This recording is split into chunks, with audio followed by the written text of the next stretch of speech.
On a cool Thursday morning in late April, in the upper Cumberland hills of southern Kentucky, Mae Carter stood beside a temporary electric fence and watched 96 goats walk into a pasture that had stopped acting like pasture.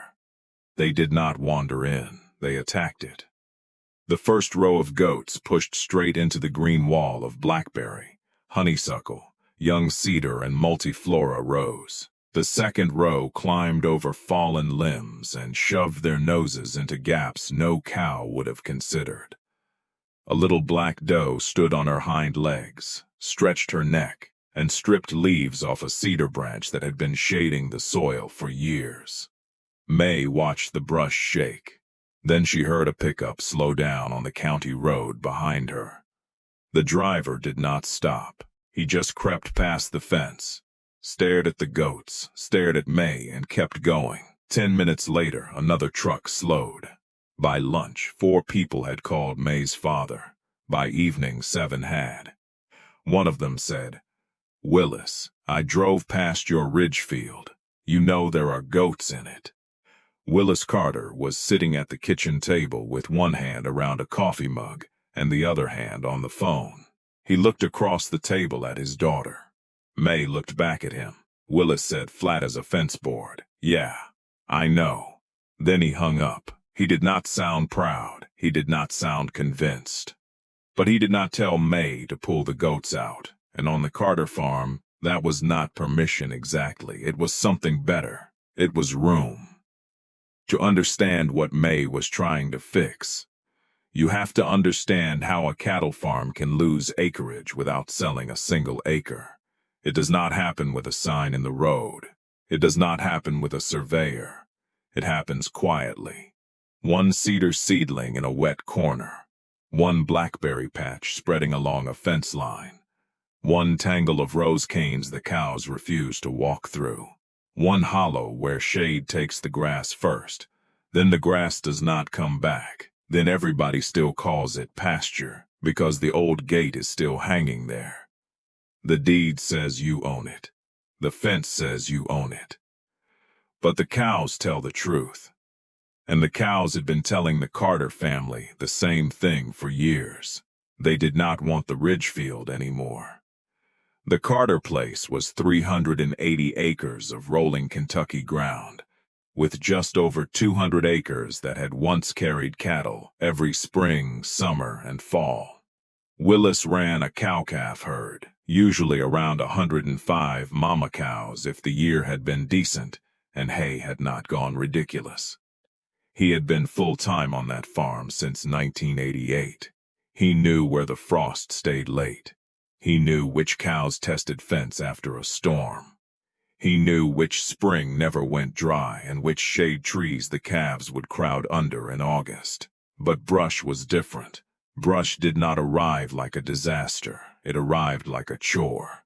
The kind of chore a farmer says he will get to after first cutting, after calves are worked, after the tractor is back from the shop, after the weather breaks, after the money is there. And after enough years of after, a chore becomes a border. By the spring Mae came home, nearly 36 acres of the Carter farm had become only partly usable. 14 of those acres on the ridge were almost gone. Willis still called it the ridge field, but when he was tired, he called it the briar room. That was not a joke, it was a confession. The usual answers were not a mystery. Everybody in that county knew them. Mow it, spray it, burn it if conditions were right. Hire a skid steer with a forestry head if the slope would let you. Run a chainsaw until your shoulders hated you. Willis had done pieces of all of it. He had hired a crew to open the fence lines. He had mowed what a tractor could reach. He had sprayed a draw where the rose canes were swallowing the creek trail. For a while each fix looked like a fix. Then the cattle grazed the easy grass, left the brush alone, and the brush came back with interest. Fuel went up. Chemical went up. Labor got harder to find. Equipment broke in the week you needed it most. And the ridge field kept turning into something that looked less like forage and more like a green locked door. Mae Carter was 26, and she had been home for 9 months. She had grown up on that farm, left for school, worked 2 seasons with a conservation district, and came back with the kind of confidence that makes older farmers suspicious. Not arrogance. Confidence. There is a difference. But across a kitchen table, the two can look almost identical. Mae had spent most of the previous year working with neglected grazing ground. She had seen cattle improve pasture when the pasture was still grass. But when woody plants took over, cows did what cows are built to do. They selected. They ate what they liked. They avoided what they did not. They walked around the thorns. They kept the grass short where grass remained. The brush used the shade, the rest, and the empty space to win. The cows had not failed. The system was missing an animal. Goats are not small cows. That was the sentence Mae kept repeating to herself while she built the plan. Cattle are grazers. They want grass. Goats are browsers. They want leaves, vines, tender stems, and the parts of a pasture that cattle pretend do not exist. If cattle are the mowers in a grazing system, goats are the crew that climbs into the corners with a knife. In February, Mae laid an aerial map on the kitchen table. Willis had just come in from feeding. His coat smelled like hay dust and diesel. Her mother, June, was rinsing plates at the sink. The television was on in the living room, but no one was listening. Mae put a red circle around the ridge field. I want to run goats through this. Willis looked at the map, then at Mae, then back at the map, as if the red circle might disappear if he waited long enough. Goats, he said. Brush goats, Mae said. We run cattle. I know. We are not becoming goat people. I'm not asking you to become goat people. You just said goats. I said I want goats to get cattle pasture back. That line did not win him over, but it did stop him from answering too fast. Mae opened a folder. She had costs, portable net fencing, a solar charger, lease rates from a woman in Metcalfe County who ran goats for brush work, water access, guardian dog fees, estimated labor, before and after photo points, transect counts, a rotation plan with small paddocks and short pressure. Willis leaned back in his chair. That ridge will eat fence. Some of it will. Coyotes will test you. They use a dog. Goats will test you. I already assumed that. Half the county will think I lost my mind. Mae looked at him and said, only half. June made a sound at the sink that was not quite a laugh. Willis did not laugh, but he did look at the numbers. That mattered, because Willis could dismiss a pretty idea. He could dismiss a college theory. He could dismiss a daughter who had come home with notebooks and terms like biological control. But he had a harder time dismissing 5 years of receipts. Mae showed him what they had spent cutting brush, what it would cost to spray 14 acres and come back again later, what a skid steer operator had quoted, if the weather stayed dry enough to get the machine in without tearing the slope to pieces.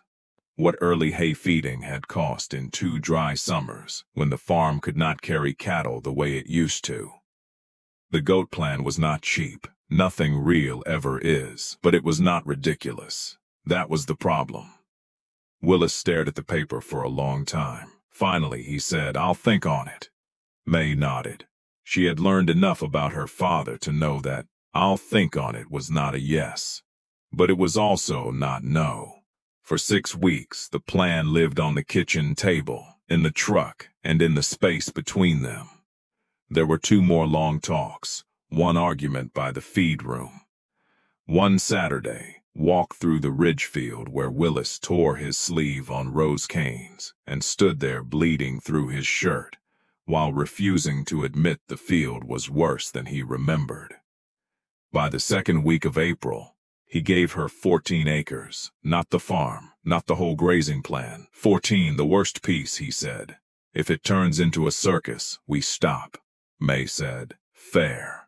And that is how the goats arrived. Now, Every rural story like this has someone who is not the villain. That matters, because Vernon Pike was not a villain. Vernon was 61, broad through the shoulders, sunburned above the collar, and known all over 3 counties for pasture spraying, fence clearing, and skid steer work. He had helped plenty of landowners rescue ground they had ignored too long. He believed in clean fence lines, visible grass, and doing a job with equipment that had enough horsepower to make the point. To Vernon, a clean field was not cosmetic. It was discipline. It meant the farmer was paying attention. So when he heard Willis Carter had let Mae turn goats into the ridge field, Vernon said what men like Vernon say when the old way feels challenged. He said it at the breakfast counter. If goats were the answer, nobody would have bought spray or steel for the last 30 years. That line traveled faster than the goats. By noon, Mae had heard it twice. By supper, she had heard it from her cousin, a neighbor, and the woman at the feed store. She did not answer Vernon. She wrote the sentence in the back of her notebook. Then she went back to the ridge. The first week looked terrible. There is no honest way around that. The goats did not make the field look clean. They made it look interrupted.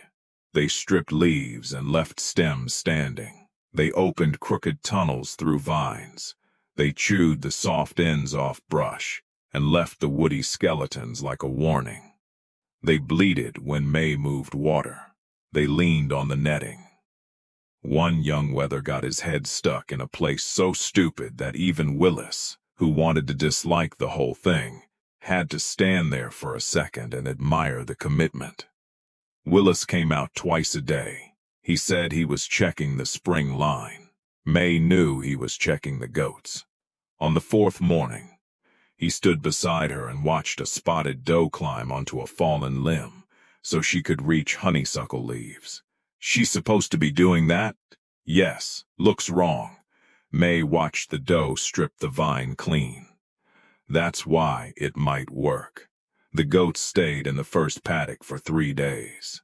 Then Mae rolled the fence, shifted the water trough, and moved them into the next section. She took photos from the same steel posts every morning. She counted woody stems and marked sample squares. She recorded which plants the goats hit first, blackberry leaves first, honeysuckle constantly, rose whenever the leaves were tender enough, cedar in bursts, like they had suddenly remembered it was there. She measured sunlight reaching the ground. She noted bare soil. She noted damage, too. Because if the plan only recorded victories, it was not a plan. It was a sales pitch. At the end of 2 weeks, the first paddock looked strange, but it no longer looked sealed. You could see through it, not far, but enough. Enough for light to fall where light had not reached in years. That was the first sign. Not proof, a sign. Mae was careful with that word, because spring can make a fool out of anybody trying to declare a pasture healed. May was not the test. June was not the test. July was the test, and July came dry. Not disaster dry. Not the kind of dry that makes old men talk about 1983, but dry enough. Rain missed them twice. Then a third time, the open pastures slowed down. The ridge tops browned at the edges. Cows began walking farther for the grass they wanted. Farms with full usable acreage absorbed it. Farms that had been carrying brush as if it were pasture started feeling the shortage. That is when the math shows up.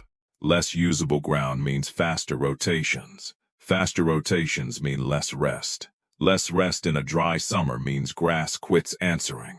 And when grass quits answering, hay becomes a bill from decisions you made 10 years ago. Willis knew that. He did not say it, but he knew it. By July 8, he was feeding one group of pairs in a lower lot, where he usually would not have put out hay until August. Mae saw the bell ring and did not mention it. That same afternoon, she walked back into the first goat-treated paddock with a measuring stick and a camera. At first, she saw stems. Then she stepped closer. Under the chewed rose canes, under the broken shade, under the mess everyone had laughed at, there was green. Not a miracle, not carpet, but fescue in one strip, orchard grass in another. Clover at the edge of a stump, warm season volunteers coming where the sun had finally touched the ground. The goats had not planted that seed, they had revealed it. Mae knelt down and put her fingers through the new blades. For a second, she forgot to be professional. She smiled. Then she went to get her father. Willis came because she asked, but he came like a man preparing not to be impressed. She led him through the open lane and pointed at the ground. Look under the stems. I am looking. No, lower.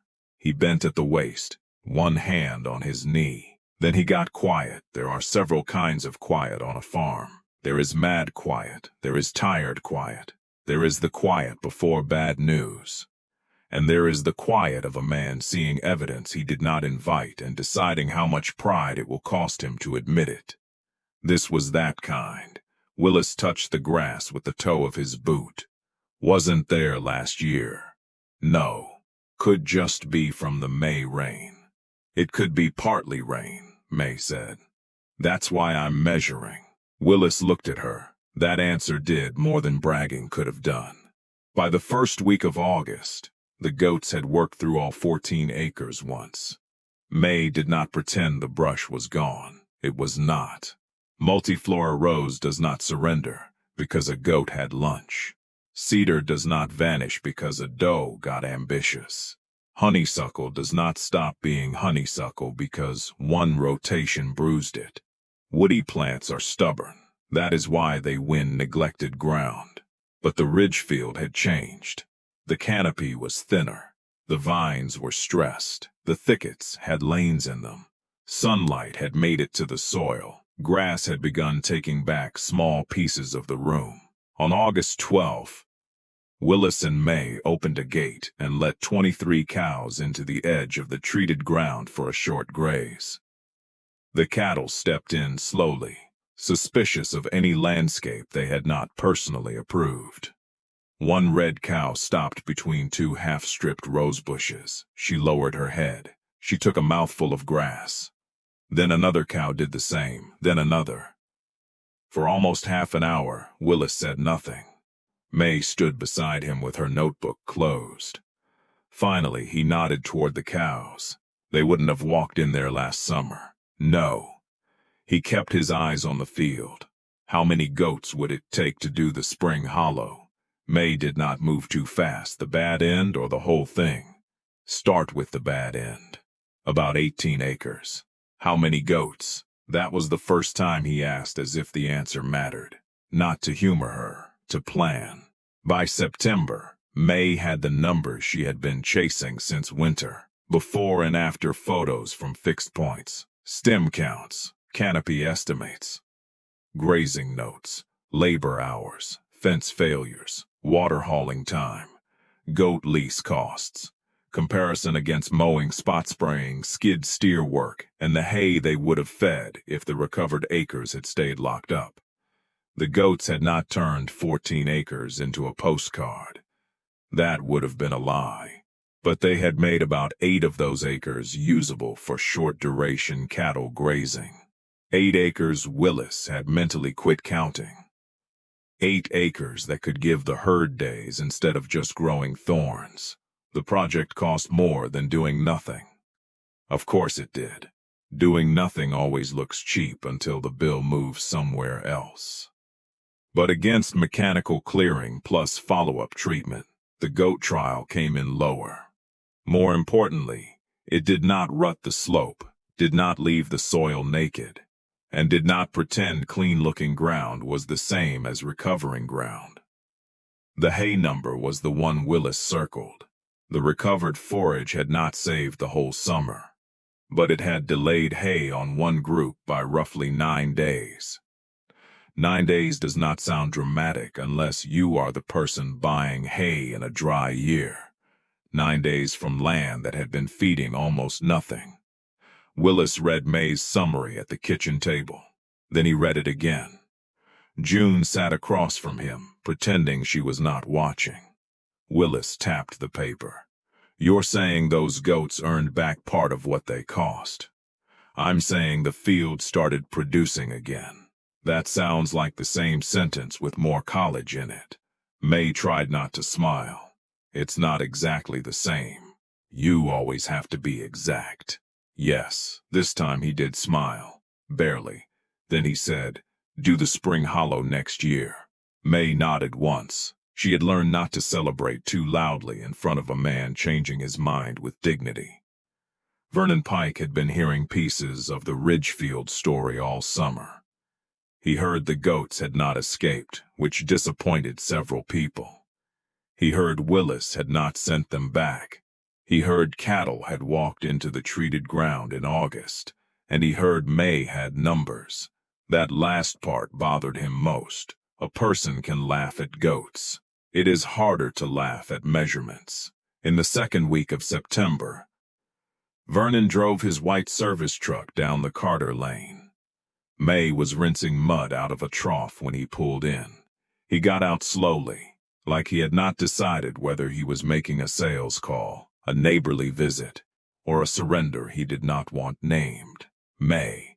Vernon, he looked toward the ridge. That the goat project? That's the ridge. Mind if I walk it? No. They crossed the gate together. Vernon did not talk much at first.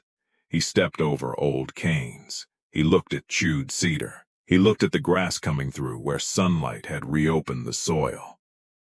He noticed the photo posts. He noticed the fence reels. He noticed the places Mae had not succeeded. Finally, he said, it ain't clean, no. If I sprayed it, it would look cleaner. For a while, he glanced at her. She did not smile when she said it. That mattered. Mae was not trying to beat him.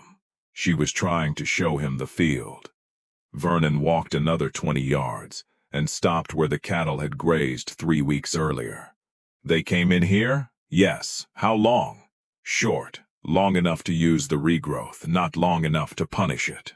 Vernon nodded slowly. I told folks this wouldn't amount to much. I heard. I figured. He looked back across the ridge. And for once his face did not carry the answer before the question. I've got a widow over in Clinton County with 60 acres worse than this. Cedar, rose, autumn olive. Too steep for half my equipment unless I want to spend a week fixing what I tore up. Mae waited. Vernon looked at her. If a person was going to try goats, where would they start? It was not an apology, but on a farm, useful is sometimes better than sorry. With a map, Mae said. Not a miracle. Pick 10 or 15 acres, find water, build a fence plan, know your predator pressure. Take photos before you start. Measure something, even if it's simple, and understand you may still need spot spray or cutting afterward. Vernon snorted. So goats aren't magic. No, they're pressure. Pressure. Biological pressure. Put them on the right plants at the right time, give the ground rest afterward, and the system can shift. Vernon looked at her for a long moment. That how they taught you to say it? No, Mae said. That's how I learned to say it after watching goats chew for 4 months. Vernon laughed, not loudly. But he laughed, and something in the conversation opened. The next spring, Mae ran goats through the spring hollow. Willis still complained. He complained about the fence. He complained about water lines. He complained that goats looked at people like they were plotting property damage. He complained that a cow had the decency to act like livestock and a goat acted like a question with legs. But he helped move them. That told Mae everything. 2 neighboring cattle farms asked her to walk their trouble spots that year. One had a creek crossing so choked with vines the cows had started crowding a smaller water point. The other had a calving lot edge turning into cedar and briar so thick a calf could vanish in it by lying down. Mae did not sell either farm a miracle. She brought a notebook. She walked the land. She asked where the cows went and where they refused to go. She asked how long the brush had been there. She asked what had already been tried. She asked whether they wanted the place to look clean from the road or produce forage for cattle. Those are not the same goal. That became her unofficial line.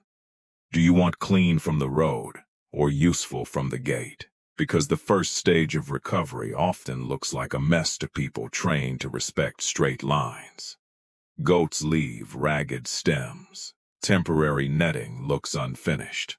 Chewed brush can look worse than untouched brush. A field in transition does not behave like a lawn. It is fighting for sunlight, roots, animal movement, and time. By the second year, people no longer called Willis to tell him he had goats. They called to ask where he got them. That annoyed him more. At the breakfast counter one morning, someone asked Vernon Pike if he still thought goats were useless. Vernon stirred his coffee. I said they wouldn't replace spray. Two men at the counter laughed because everybody knew exactly what he had said. But Vernon had changed too, not in a speech. Men like Vernon rarely change that way. He changed by asking different questions. Instead of asking, "How bad is the brush?" he started asking, "How much of that pasture are your cows actually using?" Instead of asking, "Do you want it cleaned up?" he asked, "Do you want it clean, or do you want it carrying cattle?" That is a different conversation. 3 years after those first goats walked into the ridge field, the Carter place did not look like a goat farm. It still looked like a cattle farm. That was the point. The goats had not replaced the cows. They had made more room for them. The ridge field was not perfect. The spring hollow still needed another cycle. Willis still owned a brush cutter. He still used spot spray where it made sense. He still believed there were places where a chainsaw was the honest answer. Mae agreed with him. That may be the most important part. She had not come home to prove every old tool was wrong. She had come home to prove the farm was missing one living tool. By the third fall, the Carter farm had reduced early hay feeding in 2 out of 3 dry summers. Across the ridge and hollow together, they had brought back enough short-duration grazing to change the rotation by weeks, not miracles. The kind of improvement that does not make a newspaper headline, but does change whether a farm feels trapped in August. Willis kept Mae's first photo set in the top drawer of the kitchen desk. He never announced that. She found it by accident one night while looking for a postage stamp. The first picture showed the ridge field as a green wall. The next showed the goats inside it. The next showed light on the ground. The last showed cattle grazing between chewed rose stems. That was Willis's archive, not a speech, proof. In October of that third year, the county extension office asked Mae to talk at a grazing meeting. They expected 20 people and got nearly 70. Some came because they were curious. Some came because they were skeptical. Some came because they wanted to watch Willis Carter's daughter explain goats to a room full of cattlemen. Mae brought slides, maps, cost comparisons, and a plastic tub full of cedar stems chewed down to pale nubs, because she believed evidence should sometimes be something a person could hold. She showed the ugly first, the ridge field before, the goats after the first pass, the overworked patch where she had left them one day too long, the fence failure, the cedar that needed follow-up cutting, the muddy place where she should have moved water sooner. People listened because she did not hide the parts that made the story harder. Then she showed the recovery, the light, the grass, the cattle stepping back into ground they had avoided for years. The questions came fast. How many goats per acre? How long did she leave them? What about coyotes? Would goats eat toxic plants? Could they run ahead of cows? What happened the second year? What happened when brush came back?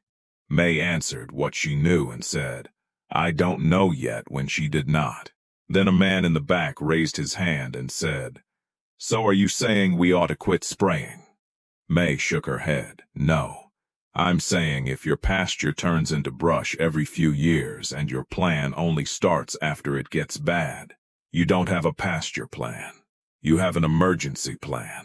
Goats can be part of a pasture plan. The room went quiet, not offended quiet, thinking quiet. Farmers are good at that kind of quiet when a sentence touches something they were hoping not to name. Vernon was standing near the side wall. Willis was in the back row. Mae did not look at either one when she said the line that stayed with people. Cattle show you the grass you're using. Goats show you the land you've been ignoring. Afterward, Vernon came over while Mae was packing her notes. Good talk. Thanks. You made my spray rig sound like a hammer. Sometimes a hammer is useful. Not if a fellow keeps pretending every problem is a nail. Mae looked at him. Vernon Pike, that was almost wise. Don't tell anybody. Willis waited until the room was nearly empty. Then he picked up the tub of chewed cedar stems and carried it out to Mae's truck without saying anything. That was his way. Mae understood it by then. One last thing. The following spring, Mae's younger cousin Eli came to the Carter kitchen table with a folded map and a face that made Willis suspicious before the boy said a word. Eli was 19, taking community college classes, and still young enough to think a new idea felt like a door instead of a risk. He spread the map out beside Mae's old goat records. I was thinking, he said. Willis closed his eyes. That's how trouble starts. Eli pointed to a recovered strip near the spring hollow. What if, after the goats open it and the cows graze it, we run chickens through a small part behind them? Fly control, manure spreading, maybe soil fertility. Not everywhere. Just a test. Willis opened his eyes. Chickens. June smiled into her coffee. Mae almost laughed. But she remembered February. She remembered sliding her own map across this same table. She remembered wanting her father's respect and not knowing whether he would hand her idea back like something broken. So she looked at Eli and asked, "Do you have baseline data?" He blinked, "Not yet." "Then start there. Pick a small area. Count fly pressure before and after. Track labor, track cost, take pictures, and don't bring us a miracle." She tapped the table. "Bring numbers." Eli grinned like somebody had opened a gate. "I can do that. I know." He gathered his papers and went outside, already walking faster than when he came in. Mae stayed at the table. Through the kitchen window, she could see the ridge field in the distance. It was not smooth. It was not perfect. It did not look like a magazine picture of farm order. But there was grass where brush had been. There were cows grazing where cows had refused to go. And somewhere beyond the hollow, the goats were probably standing on something they should not have been standing on, eating something the farm had needed gone for years. Willis came to the sink and looked out the window beside her. "You're not actually considering chickens, are you?" Mae shrugged. 14 acres. Willis sighed, but he was smiling when he did it. That was enough. Mae Carter did not bring goats to a cattle farm because she wanted a stranger-looking farm. She brought them because the land was telling the family something the cattle could not say by themselves. The cows had been walking around the problem for years. The goats walked straight into it, and by the time the brush thinned and the grass came back, and the cattle stepped into ground they had avoided for a decade, the lesson was plain enough to fit in one open gate. Sometimes the animal that looks out of place is the one that knows where the pasture is buried.